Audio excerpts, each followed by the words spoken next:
Introducing in vitro fertilization.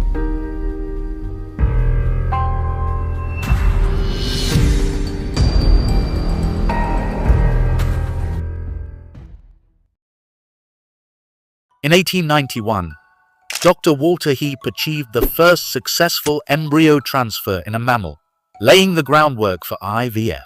In 1958, Anne McLaren successfully grew mouse embryos in vitro and transferred them into female mice.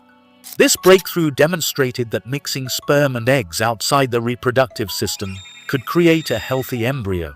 In 1978, Louise Brown, the world's first test tube baby, was born in the UK.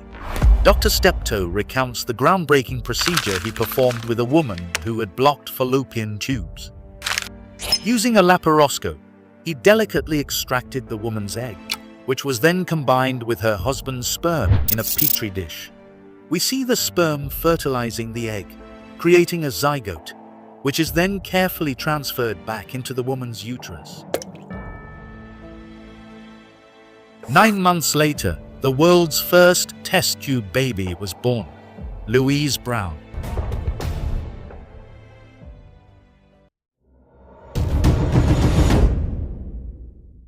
As part of your fertility treatment, you will be prescribed medication known as fertility drugs.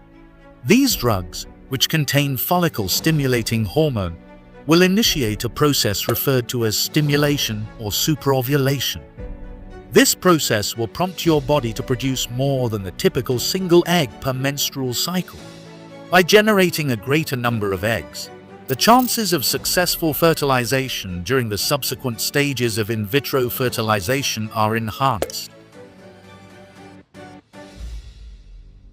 Shortly prior to the scheduled retrieval of your eggs, you will be administered a hormone injection.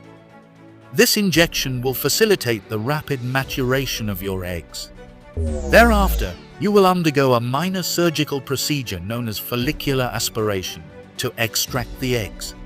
This outpatient surgery will be performed in your physician's office.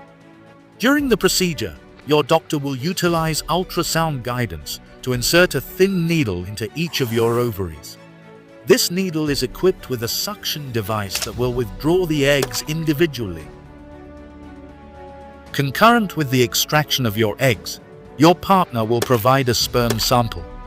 Alternatively, you may elect to utilize donor sperm. The next phase of the in vitro fertilization process is the one with which the general public is most familiar, the insemination stage. This involves combining the most viable sperm with your most robust eggs. This fertilization process typically requires several hours for a sperm to successfully penetrate and fuse with an egg. Alternatively, your physician may elect to directly inject the sperm into the egg, a technique known as intracytoplasmic sperm injection. Approximately 3 to 5 days after fertilization, your physician will utilize a catheter to place the embryos within your uterus. Similar to the earlier steps, this embryo transfer procedure will be conducted in your doctor's office while you remain awake. Multiple embryos are typically transferred in the hopes that at least one will successfully implant into the lining of your uterus and commence development. This practice of transferring several embryos is the reason why multiple gestations are a common outcome for individuals undergoing in vitro fertilization.